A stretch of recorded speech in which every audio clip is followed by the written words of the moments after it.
teman-teman, ketemu lagi dengan Buku Latte. Kali ini kita akan membahas buku kelima. Buku ini sebetulnya buku cukup klasik ya. Saya ingat saya bacanya waktu pas zaman kuliahan kayaknya. Iya. Jangan-jangan itu udah telat banget lagi. Tapi itu juga udah. Kita bilangin dulu kuliahnya tahun berapa? Oh jangan. Jangan. Boleh, dia udah lama. Zaman kuliah. Dan saya ingat covernya yang saya punya yang gambarnya wayang. Ini sekarang udah ada jenis cover yang lain. Terus ada yang cover bahasa Inggris juga. Dan yang baru terbit nih versi graphic novelnya. Dan graphic novelnya ini baru part 1 ya. Bentar lagi akan keluar part 2-nya. Iya, buku keduanya nanti katanya sih janjinya tahun depan katanya. Bagi yang sudah pernah baca tentu ingat dong petualangan Sophie. Atau paling nggak ingat buku ini adalah petualangannya dia. Iya. Setelah mendapat surat-surat misterius yang datang ke rumahnya. Iya. Dan kemudian surat-surat tersebut mengajak dia berkelana di dunia para filsuf. Iya, betul. Gimana lagi nih Mbak Ani? Ceritanya tentang buku Dunia Sophie. Saya inginnya itu kalau misalnya dibaca detailnya ini kayaknya yang sangat memahami dan bisa menceritakannya kembali. Ya, jadi bisa dibilang ini buku favorit pribadi ya, karena dari buku ini membuat saya tuh jadi terinspirasi untuk sekolah lagi gitu. Wah, Ambil kuliah filsafat. Jadi orang lain bilang filsafat itu rumit, tapi kalau saya gara-gara jatuh cinta sama buku ini yang bisa menjelaskan filsafat dengan cara yang sangat asik gitu ya. Akhirnya malah jadi ngambil kuliah filsafat itu sampai lulus guys.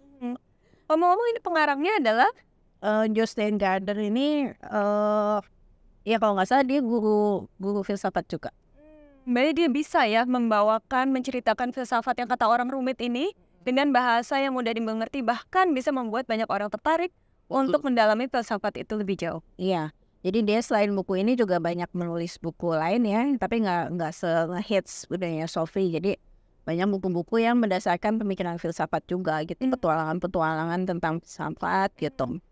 Memang dia jago banget gitu ya, mengubah filsafat yang tadinya tuh orang tuh aduh apaan sih gitu kan pusing gitu, tapi dia bisa meramunya menjadi sebuah cerita novel yang istilahnya ini misalnya novel misteri kan. Iya benar. Ya, jadi si Sophie itu kan mendapatkan surat-surat misterius gitu, dan mulai dia bertanya-tanya tentang kehidupan dunianya itu bagaimana. Iya. Dan ternyata untuk memahami itu dia harus belajar filsafat. Nah itu dia makanya kenapa buku ini penting gitu ya, untuk meracuni orang untuk belajar filsafat. Dengan cara seperti Amazing Race mungkin atau ada gamification di sini. Iya. Tapi kenapa kita butuh filsafat sebelum saya cerita? Iya benar nih ya. Kenapa sih kita butuh gitu? Karena filsafat itu kan sebenarnya kita sebagai manusia kan kita pasti berpikir dan bertanya-tanya. Saya ini siapa gitu kan?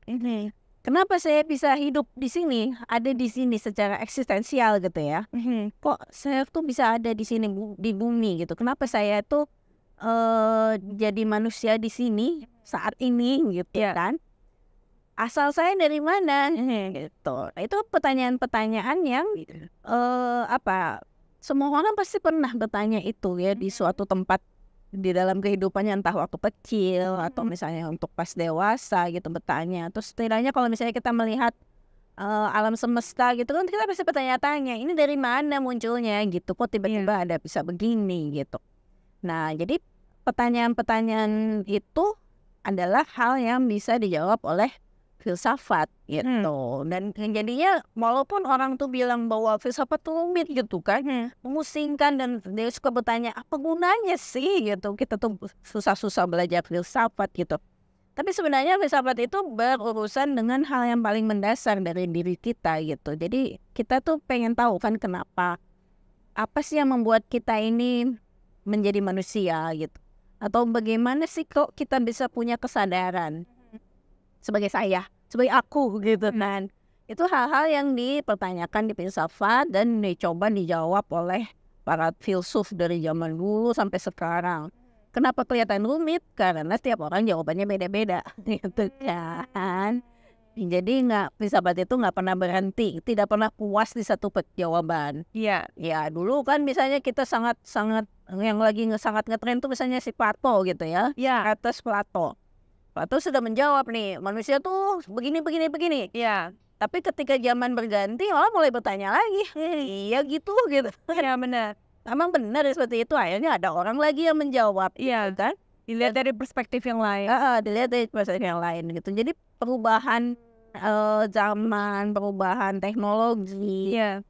terus juga perubahan pencapaian-pencapaian manusia itu pasti mengubah kan pandangan kita tentang alam semesta, tentang juga tentang diri kita. ya, gitu. Jadi makanya filsafat itu berlanjut terus gitu. Iya. Dan kelihatan rumit ya karena semua numpuk kan, akhirnya ditumpuk semua. Jadi kalau misalnya kita mau tahu tentang filsafat akhirnya harus baca buku ini, baca si itu, baca banyak gitu kan. Akhirnya jadi kelihatannya pusing gitu. Padahal sebenarnya intinya adalah pertanyaan yang sama tapi dijawab berbeda-beda. Gitu. Penafsirannya bisa berbeda-beda. Ya, dan sepertinya berarti di sini bukan berarti mencari siapa yang salah siapa yang benar, tapi berarti lebih ke mengajak untuk melihat dari berbagai macam sisi kah? Begitukah cara melihat filsafat? Iya, sebenarnya kalau filsafat seperti itu. Jadi istilahnya apa ya? Kita berusaha mendekati sesuatu masalah gitu ya, suatu hal dengan pandangan banyak orang gitu. Di buku ini juga dijelaskan, terutama yang di bagian komunisme melawan kapitalisme, gitu ya. Jadi intinya kan itu, misalnya ada satu masalah nih, masalah ekonomi. Orang-orang komunis bilang gitu kan, ini harus diselesaikan secara bersama-sama. Iya. Semua pendapatan harus dibagi rata, gitu kan? Bilangnya itu komunisme. Jadi kita bersama-sama rame-rame. Yang kapitalisme memilih sudut pandang individualisme. Nggak bisa begitu. Setiap orang kan punya kebutuhan dan passion yang berbeda-beda. Jadi kalau dia mau meraih pendapatan, ya itu terserah dia, gitu kan? Mau caranya dia dengan cara apa? Dan cara dia membuang duit gitu, maksudnya terpakai pendapatan itu untuk apa terserah dia gitu. Nggak bisa negara ikut campur gitu, bahwa dia tuh harus membayar segini untuk pajak gitu. Memang iya gitu ya, tapi lebih dari itu ya itu terserah gitu. Karena kalau komunis kan semuanya diatur gitu kan. Jadi suatu masalah ekonomi apakah secara individu atau secara komunal gitu ya, bersama-sama. Nah itu di filsafat dibahas. Ya hal-hal seperti itu. Jadi sebenarnya menarik gitu, karena dengan belajar filsafat kita bisa melihat sudut pandang orang lain kan. Dari sudut ini gimana, dari sudut ini gimana. Jadi seharusnya kalau dalam filsafat itu tidak ada ya tadi saya yang paling benar, nggak bisa, karena semua orang itu punya pandangan masing-masing dan semuanya tuh sah gitu. Tinggal mana yang paling sesuai untuk penyelesaian masalah di saat ini, misalnya seperti itu. Iya. Saya tertarik untuk bertanya ini Mbak, untuk filsafat tadi kan kata Mbak tafsirannya bisa berbeda-beda tergantung zamannya yang berbeda, tergantung teknologi yang berbeda. Bagaimana caranya supaya bisa membuat pertanyaan-pertanyaan yang bagus seperti para filsuf itu gitu? Mereka kan memulai dengan ingin tahu dulu kan, punya pertanyaan dan kemudian berusaha mencari jawaban dari pertanyaan itu. Bagaimana cara membuat pertanyaan yang bagus? Itu kayaknya apa sih Rain jawab sebenarnya. Bagaimana caranya kita mengajukan pertanyaan yang bagus? Nah itu juga memang misteri ya. Orang tuh kadang-kadang berpikir bahwa kita tuh jadi pintar kalau kita tahu jawaban gitu kan. Iya. Padahal sebaliknya. Kita jadi pintar kalau kita tahu nanya apa. Ya, kalau kita bisa bertanya. Makanya para guru kalau misalnya murid-muridnya tidak mau nanya, waduh harus didorong gitu ya. Jangan belum, terus jawabannya jangan belum apa-apa udah disalahkan gitu. Iya. Karena nanti dia jadi nggak mau nanya lagi, ini nggak belajar gitu. Iya. Jadi di buku ini diceritakan ya, si Sophie ini kan dia mendapatkan guru filsafat, ya kenal dengan guru filsafat namanya Alberto. Jadi Alberto itu yang nulis surat-surat misterius sama dia kan, pertanyaannya itu.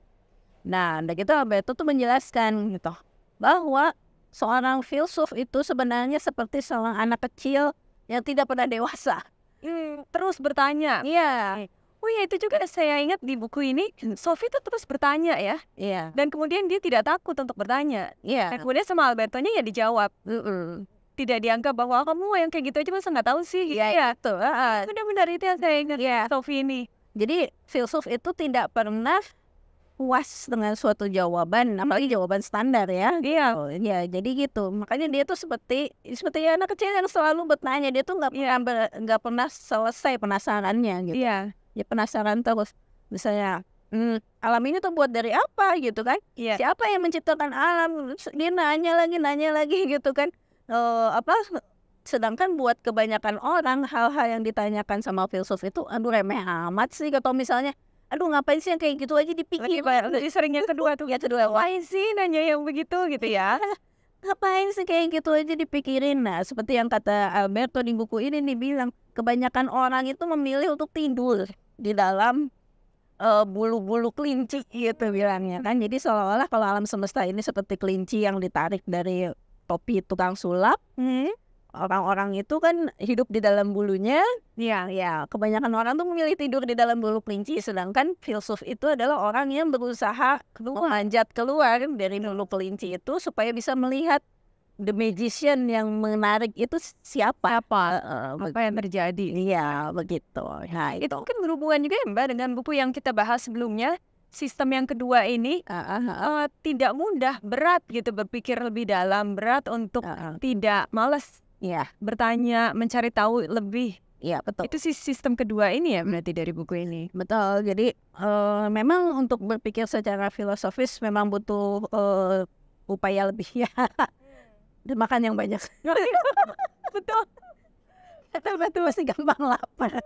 Kebanyakan mikir. Ya, otak filsuf gitu ya. Iya, punya istilah baru nih. Kalau lapar, otak filsuf sedang bekerja. Ini sedang bekerjain. Padahal malas, soalnya pengennya makan. Gitu. Ya, jadi bahwa untuk melihat dunia itu jangan dia istilahnya taken for granted gitu. Iya. Ya, jadi kan kebanyakan orang ya sudahlah dunia itu seperti ini, kita terima saja gitu. Tapi untuk kalau filsuf itu nggak puas dengan begitu. Apa benar sih? Apa benar? Mungkin nggak ya? Iya, selalu begitu. Jangan-jangan kita mikir gitu cuma gara-gara terpengaruh begitu kan? Di sistem satu gitu kan? Iya. Cuma gara-gara terpengaruh atau kebiasaan aja. Iya, benar. Nah, memang filsuf itu diperlukan untuk membuat perubahan.